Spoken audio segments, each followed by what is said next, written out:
चरपटीनाथ पिप्पलायन नारायण। नाथ संप्रदाय के महान योगी की अमर गाथा। नाथ संप्रदाय और चरपटीनाथ का परिचय। चरपटीनाथ, जिन्हें चरपटनाथ या चरपतिनाथ के नाम से भी जाना जाता है, भारतीय योग परंपरा के प्रमुख संप्रदाय नाथ पंथ के 9 महान गुरुओं नवनाथों में से एक हैं। नवनाथ परंपरा की जड़ें हठ योग के व्यवस्थितकरण से बहुत पहले की हैं, जो उन्हें नाथ संप्रदाय का एक मूलभूत और प्राचीन आधार स्तंभ बनाती हैं। उनका पूरा नाम चरपटीनाथ पिप्पलायन नारायण उनकी योगिक और आध्यात्मिक स्थिति को दर्शाता है। चरपटीनाथ के जीवन की प्रामाणिकता और कालक्रम को स्थापित करने के लिए जानकारी मुख्य रूप से 3 धाराओं में विभाजित है। पहली, नाथ पुराणों और लोक कथाओं पर आधारित हगियोग्राफी। दूसरी, उनके द्वारा रचित चरपटनाथ शतक जैसे दार्शनिक ग्रंथ। और तीसरी, चंबा रियासत की राजवंशावली और ऐतिहासिक अभिलेख। यह तथ्य कि डॉक्टर बटवाल जैसे विद्वानों ने चंबा रियासत की राजवंशावली में उनकी चर्चा का उल्लेख किया है, उन्हें केवल एक पौराणिक चरित्र के रूप में नहीं, बल्कि 10वीं शताब्दी ईस्वी के आसपास के एक ऐतिहासिक रूप से सिद्ध व्यक्ति, हिस्टोरिको-मिस्टिकल फिगर के रूप में स्थापित करता है। चरपटीनाथ को एक विशिष्ट ऐतिहासिक समयरेखा प्रदान करने वाली प्रमुख कड़ी चंबा के राजा साहिल वर्मन लगभग 920 ईस्वी के साथ उनका जुड़ाव है। नाथ संप्रदाय के अधिकांश सिद्धों का काल निश्चित नहीं है, लेकिन इस ऐतिहासिक जुड़ाव के कारण उनकी गाथा को अन्य नवनाथों की तुलना में अधिक ठोस और अकादमिक आधार प्राप्त होता है। यह ऐतिहासिक साक्ष्य उनकी चमत्कारी अनुश्रुतियों को एक विश्वसनीय आधार प्रदान करता है, जिससे उनकी अमर गाथा और भी महत्वपूर्ण बन जाती है। चरपटीनाथ की आदि गाथा, जन्म और बाल्यकाल। चरपटीनाथ की उत्पत्ति को लेकर नाथ साहित्य और लोक कथाओं में बहुपरंपराओं का समावेश दिखाई देता है, जो नाथ पंथ के शुरुआती दौर में विभिन्न योगिक समूहों के एकीकरण के प्रयास को दर्शाता है। जन्म कथाओं की विविधता। एक लोकप्रिय कथा के अनुसार उनका जन्म चरपता नामक व्यक्ति के पुत्र के रूप में हुआ था। चरपता सांसारिक मोह और पारिवारिक झगड़ों में उलझा हुआ था। ऋषि नारद ने, जिन्होंने मोक्ष मार्ग पर चरपटीनाथ को प्रेरित करने का उद्देश्य रखा था, पिता और पुत्र के बीच झगड़ा करवाया, जिससे चरपता गुस्से में घर छोड़कर निकल गया। नारद जी बाद में चरपता से मिले और उन्हें गुरु दत्तात्रेय के पास ले गए। यह कथा उन्हें दत्तात्रेय परंपरा से जोड़ती है। हालांकि एक अन्य अनुश्रुति में चरपटीनाथ को गोरक्षनाथ के आशीर्वाद से उत्पन्न बताया गया है। तिब्बती अनुवादों में उन्हें कपटीनाथ के नाम से भी जाना जाता है, जबकि रज्जबदास के सरबंगी ग्रंथ में उन्हें चाग्यो के गर्भ से उत्पन्न होने का उल्लेख है। ये परस्पर विरोधी विवर्ण नाथ पंथ के आरंभिक दौर में विभिन्न योगिक धाराओं को एक छत्र के नीचे लाने के प्रयास को सिद्ध करते हैं। दत्तात्रेय, जो त्रिदेवों के अवतार माने जाते हैं, से जुड़ाव उन्हें वैष्णव शैव समन्वयवादी आधार प्रदान करता है, जबकि गोरक्षनाथ से जुड़ाव उन्हें मठवादी नाथ परंपरा की संस्थागत शक्ति से जोड़ता है। यह संश्लेषण उनकी व्यापक स्वीकार्यता का एक महत्वपूर्ण प्रमाण है। बाल्यकाल और दीक्षा। चरपता के घर से निकलने और नारद जी की मध्यस्थता के बाद दत्तात्रेय जी उनके गुरु बने। दत्तात्रेय जी ने चरपटीनाथ के मस्तक पर अपना हाथ रखा और उनके कान में मंत्र फूंका। इस क्रिया से उनकी अज्ञानता दूर हुई और उन्हें दिव्य ज्ञान की प्राप्ति हुई। कथाओं के अनुसार इस दीक्षा के परिणामस्वरूप तीनों देवों ब्रह्मा, विष्णु, महेश ने उन्हें साक्षात दर्शन दिए। दत्तात्रेय जी ने उन्हें विधिवत विद्या अभ्यास कराकर नाथ पंथ की गुप्त शिक्षा दी और उन्हें सभी विद्याओं में निपुण बनाकर कठोर तपस्या करने का आदेश दिया। शिक्षा और दीक्षा, साधना और सिद्धियां। गुरु दत्तात्रेय से दीक्षा प्राप्त करने के बाद चरपटीनाथ ने आत्मिक उत्थान के लिए कठोर तपस्या की, जिसने उन्हें एक महान सिद्ध योगी के रूप में स्थापित किया। कठोर तपस्या और साहित्यिक प्रकटीकरण। गुरु के आदेश का पालन करते हुए चरपटीनाथ ने नाग अश्वत्थ नामक स्थान पर 12 वर्षों तक घोर तपस्या की। तपस्या की अवधि के दौरान उन्होंने अपनी योगिक अनुभूतियों को अभिव्यक्त करते हुए सांवरी कविता की रचना की और सभी देवताओं से आशीर्वाद प्राप्त किया। 12 वर्षों की तपस्या के साथ सांवरी कविता की रचना का उल्लेख यह दर्शाता है कि नाथ योगी केवल साधना के धनी नहीं थे, बल्कि अपनी गूढ़ योगिक अनुभूतियों को लोक भाषा या संधा भाषा के माध्यम से अभिव्यक्त करने वाले कवि और लेखक भी थे। इस परंपरा ने गूढ़ दर्शन को साहित्य के माध्यम से जनसामान्य तक पहुंचाया, जिसकी छाप बाद में निर्गुण भक्ति संतों पर स्पष्ट रूप से दिखाई देती है। तपस्या पूर्ण होने के बाद उन्होंने तीर्थ यात्रा आरंभ की, जिसमें गिरनार पर्वत, जगन्नाथ धाम और काशी जी जैसे प्रमुख तीर्थ स्थलों की यात्रा शामिल थी। प्रमुख रचनाएं। चरपटीनाथ की दार्शनिक विरासत मुख्य रूप से उनके ग्रंथ चरपटनाथ शतक, जिसे चरपटी सब्जी भी कहा जाता है, में निहित है। यह ग्रंथ उनकी योगिक शिक्षाओं का मूल आधार है। इस रचना ने उन्हें साहित्यिक सिद्धों की श्रेणी में भी ला खड़ा किया। योग दर्शन और आध्यात्मिक पथ। चरपटीनाथ का योग दर्शन हठ योग की तकनीकी जटिलताओं से ऊपर उठकर वैराग्य, आंतरिक भावना और पाखंड के त्याग पर केंद्रित था। चरपटनाथ शतक का केंद्रीय संदेश। चरपटनाथ शतक हठ योग की केवल शारीरिक प्रथाओं पर केंद्रित नहीं है। इसके बजाय इसका मूल उद्देश्य विभिन्न प्रकार के लोगों को आलस्य और पाखंड को त्याग कर अपनी परमात्मा, सर्वोच्च आत्मा की ओर उन्मुख होने के लिए प्रेरित करना है। उनका दर्शन संसार की नश्वरता पर गहन बल देता है, जहां वे पूछते हैं, मैं कौन हूं और तुम कौन हो? हम इस दुख में कैसे उलझ गए हैं? मेरी मां कौन है और मेरे पिता कौन हैं? इस प्रकार के चिंतन से योगी यह महसूस करता है कि इस संसार की गतिविधियां गुजरते हुए सपनों के समान हैं। व्यावहारिक अद्वैत योग। चरपटीनाथ ने गृहस्थ जीवन के मोह, संपत्ति और पारिवारिक बंधनों को स्वप्न के समान बताया। वे स्पष्ट रूप से पूछते हैं, क्या यह बेटा तुम्हारा निजी संपत्ति है? यह गहन वैराग्य की भावना को दर्शाता है। उनका दर्शन अद्वैत वेदांत की ओर स्पष्ट झुकाव रखता है। चूंकि उन्होंने चंबा के राजा साहिल वर्मन, जो एक गृहस्थ शासक थे, को दीक्षा दी, उनका दर्शन एक प्रकार का राजयोग या व्यावहारिक वैराग्य प्रस्तुत करता है। यह दर्शन राजकाज संभालते हुए भी अभ्यास किया जा सकता था, क्योंकि यह तकनीकी साधना के बजाय नैतिक आचार और मानसिक डिटैचमेंट पर अधिक जोर देता था। ध्यान की महत्ता।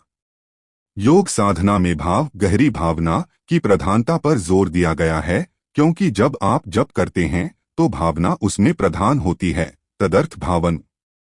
उन्होंने स्वरूप ध्यान, इष्ट पर ध्यान केंद्रित करना के लिए ध्येय की स्पष्टता, क्लैरिटी को अनिवार्य बताया। योगी को इष्ट के मुखमंडल, बाल, हाथ, आसन और आसपास के वातावरण को बारीकी से सोचना चाहिए ताकि भाव जुड़ सकें और सिद्धि प्राप्त हो। इसके अतिरिक्त उन्होंने मूलाधार चक्र के ध्यान का उल्लेख किया, जो ब्रह्मा मुहूर्त में सिद्धासन में बैठकर किया जाए तो विशेष महत्व रखता है। यह विवर्ण हठ योग की शास्त्रीय तकनीकों के प्रति उनके ज्ञान को प्रमाणित करता है, भले ही उनके साहित्यिक उपदेशों का केंद्र बिंदु नैतिक हो। मुख्य शिक्षाएं और व्यवहारिक उपदेश।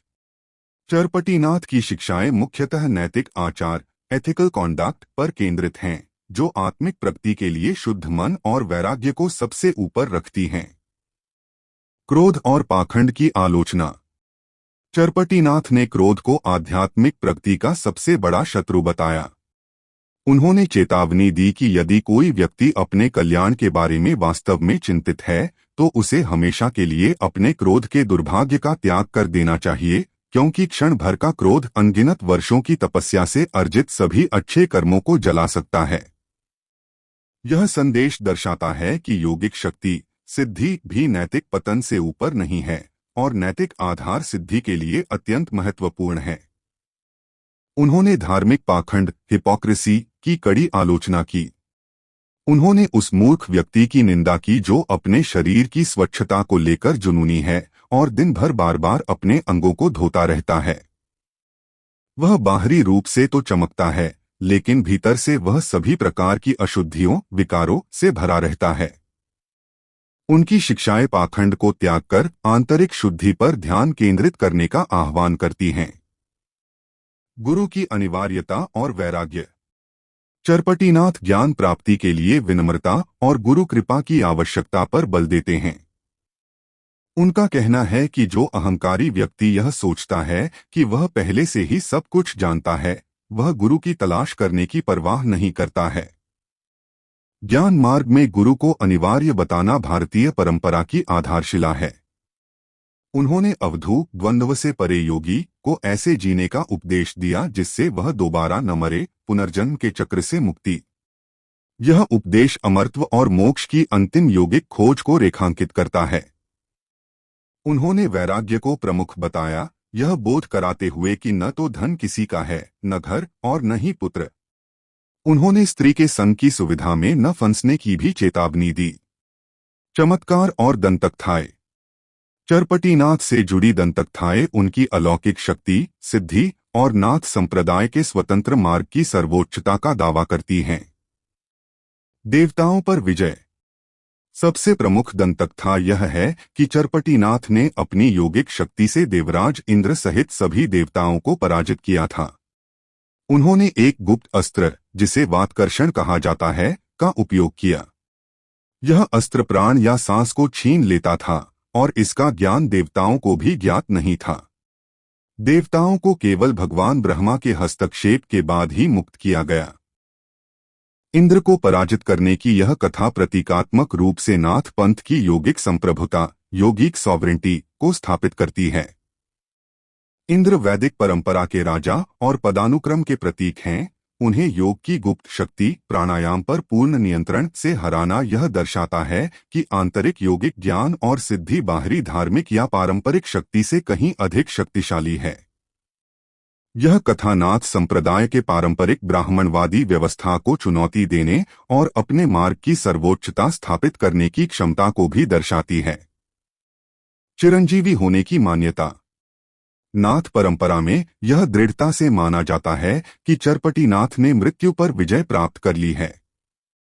उन्हें एक चिरंजीवी सिद्ध माना जाता है जो अभी भी जीवित हैं और गुप्त रूप से दुनिया में घूमते हैं। यह विश्वास उन्हें कालजयी सिद्धों की श्रेणी में रखता है। प्रसिद्ध शिष्य और संवाद। चरपटीनाथ का प्रभाव उनके शिष्यों और उनके समकालीन आध्यात्मिक नेताओं के साथ हुए वैचारिक विमर्श से स्पष्ट होता है, जो उनकी व्यापक स्वीकार्यता को दर्शाता है। ऐतिहासिक शिष्य राजा साहिल वर्मन चंबा। चरपटीनाथ का सबसे महत्वपूर्ण और ऐतिहासिक रूप से समर्थित शिष्य चंबा के राजा साहिल वर्मन थे, जिन्होंने लगभग 920 ईस्वी में राज्य किया। चरपटीनाथ उनके राजगुरु और आध्यात्मिक उपदेशक थे। स्थानीय किंवदंतियों के अनुसार जब चरपटीनाथ 84 सिद्धों के साथ भरमौर में थे, तब उन्होंने निःसंतान राजा साहिल वर्मन को 10 पुत्रों और 1 पुत्री का वरदान दिया था।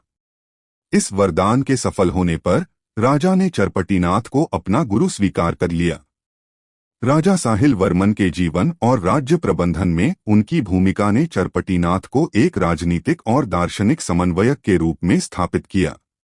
राजा को दीक्षा देना नाथों के राजनीतिक संरक्षण और प्रभाव को दर्शाता है, जबकि राजवंश को वरदान देना उस समय की समाज में एक योगी की शक्ति का सर्वोच्च प्रदर्शन माना जाता था। गुरु नानक देव जी के साथ सिद्ध गोष्ठी। चरपटीनाथ की महत्ता सदियों तक बनी रही। उन्हें सिख धर्म के पवित्र ग्रंथ में संकलित सिद्ध गोष्ठी में एक अग्रणी सिद्ध चरपट अब लोहारी पा के रूप में उल्लेखित किया गया है। यह गोष्ठी गुरु नानक साहिब और नाथ सिद्धों के बीच हुई एक गहन दार्शनिक चर्चा थी। इस संवाद का मुख्य उद्देश्य आत्मिक खोज था, न कि किसी प्रकार का झगड़ा। सिद्ध गोष्ठी में उनकी उपस्थिति यह दर्शाती है कि 15वीं-16वीं शताब्दी तक भी जब गुरु नानक देव जी सक्रिय थे, नाथ परंपरा के प्रमुख सिद्धों में उनका नाम सम्मान से लिया जाता था। यह अंतर्धार्मिक संवाद नाथ और सिख परंपरा के बीच महत्वपूर्ण वैचारिक आदान प्रदान का प्रमाण है और चरपटीनाथ को धार्मिक सद्भाव के एक प्रतीक के रूप में स्थापित करता है। पूजा स्थल और नाथ संप्रदाय में योगदान। चरपटीनाथ की आध्यात्मिक और राजनीतिक शक्ति आज भी चंबा क्षेत्र की संस्कृति और अनुष्ठानों में जीवित है। चंबा में प्रमुख पूजा स्थल। चरपटीनाथ से जुड़े 3 प्रमुख पारंपरिक स्थान हैं। भरमौर में 84 सिद्ध मंदिर। माना जाता है कि राजा साहिल वर्मन ने 84 सिद्धों के सम्मान में इस मंदिर का निर्माण करवाया था, जो कुरुक्षेत्र से मणिमहेश की यात्रा पर आए थे। यह मंदिर शिव और शक्ति को समर्पित है और मणिमहेश झील की तीर्थयात्रा इसके दर्शन के बिना अधूरी मानी जाती है। चंबा शहर में चरपटीनाथ का मंदिर। यह मंदिर चंबा शहर में लक्ष्मी नारायण मंदिर के पास स्थित है और माना जाता है कि इसे राजा साहिल वर्मन ने अपने गुरु के मार्गदर्शन में या उनकी स्मृति में बनवाया था। चिरस्थायी अनुष्ठान और संस्थागत नियंत्रण। चंबा राज्य पर सिद्ध चरपटीनाथ के सर्वोच्च आध्यात्मिक अधिकार को आज भी वार्षिक अनुष्ठानों के माध्यम से मान्यता दी जाती है। चरपटीनाथ मंदिर और 84 मंदिरों के चारों ओर केंद्रित वार्षिक जुलूस में एक विशेष परंपरा का पालन किया जाता है। चंबा के राजा या उनके प्रतिनिधि विशेष डिजाइन की चांदी के पन्नी में लिपटी लकड़ी की छड़ी चरी को चरपटीनाथ मंदिर के पुजारियों को सौंपते हैं। चरी सौंपने की यह परंपरा एक औपचारिक और संस्थागत तरीका है जिसके माध्यम से राजसत्ता, टेम्परल पावर, आध्यात्मिक सत्ता, चरपटनाथस अथॉरिटी के प्रति अपनी अधीनता व्यक्त करती है। यह संस्थागत नियंत्रण सुनिश्चित करता है कि राजा और राज्य योगी के नैतिक और आध्यात्मिक मार्गदर्शन से बंधे रहें। स्थानीय खेल टीमें भी प्रतिस्पर्धाओं से पहले चरपटीनाथ का आशीर्वाद लेती हैं और जीत के बाद भी उनका आशीर्वाद लेने वापस आती हैं। यह दर्शाता है कि उनकी विरासत लोक जीवन के हर पहलू में समाहित है। चंबा राज्य के इतिहास में चरपटीनाथ की भूमिका अत्यंत महत्वपूर्ण थी, जिसने उन्हें राजनीतिक और सामाजिक शक्ति के केंद्र में स्थापित किया। लगभग 920 ईस्वी में राजा साहिल वर्मन के शासनकाल में चरपटीनाथ का ऐतिहासिक और सांस्कृतिक प्रभाव स्पष्ट रूप से देखा जाता है। राजवंशावली में उल्लेख मिलता है कि राजा ने भरमौर से राजधानी स्थानांतरित कर चंबा नगर की स्थापना की और इस परिवर्तन के पीछे चरपटीनाथ का आशीर्वाद एवं मार्गदर्शन निर्णायक रहा। भरमौर के प्रसिद्ध 84 मंदिर की किंवदंती के अनुसार चरपटीनाथ ने राजा को 10 पुत्र और 1 पुत्री का वरदान दिया, जिससे राजवंश की निरंतरता और स्थायित्व सुनिश्चित हुआ। इस प्रकार चरपटीनाथ केवल आध्यात्मिक गुरु ही नहीं, बल्कि राज्य की स्थापनात्मक प्रेरणा के केंद्र बने।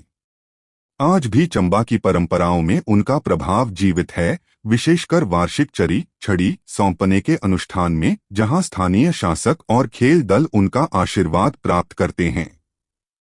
यह परंपरा चरपटीनाथ के सर्वोच्च आध्यात्मिक अधिकार और नाथ पंथ को प्राप्त राजनीतिक संरक्षण का प्रतीक है, जो चंबा की सांस्कृतिक पहचान का अभिन्न अंग बन चुका है। भारतीय संस्कृति पर प्रभाव। चरपटीनाथ और नाथ संप्रदाय ने भारतीय संस्कृति को एक मौलिक रूप से प्रगतिशील आधार प्रदान किया, जिसने सदियों से चली आ रही सामाजिक रूढ़ियों को चुनौती दी। सामाजिक और धार्मिक परिवर्तन। नाथ पंथ, जिसके प्रमुख सिद्धों में चरपटीनाथ शामिल थे, ने सनातन धर्म की जटिल सामाजिक संरचना और जातिगत बंधनों के बावजूद समाज में व्यापक स्वीकार्यता पाई।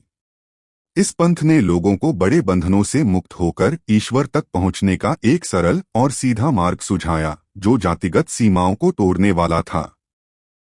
नाथ पंथ सार्वभौमिक शिव की सत्ता को लोक रूप में बरकरार रखने का रास्ता है।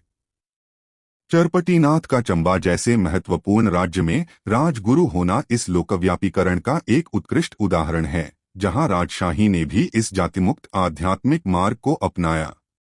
इस प्रकार चरपटीनाथ और अन्य नाथों ने मध्यकाल में उत्तर भारतीय संस्कृति को एक प्रगतिशील जातिमुक्त आधार प्रदान करने में महत्वपूर्ण भूमिका निभाई, जिसने बाद में कबीर जैसे निर्गुण भक्ति संतों के लिए वैचारिक मार्ग प्रशस्त किया। साहित्यिक और आलोचनात्मक योगदान।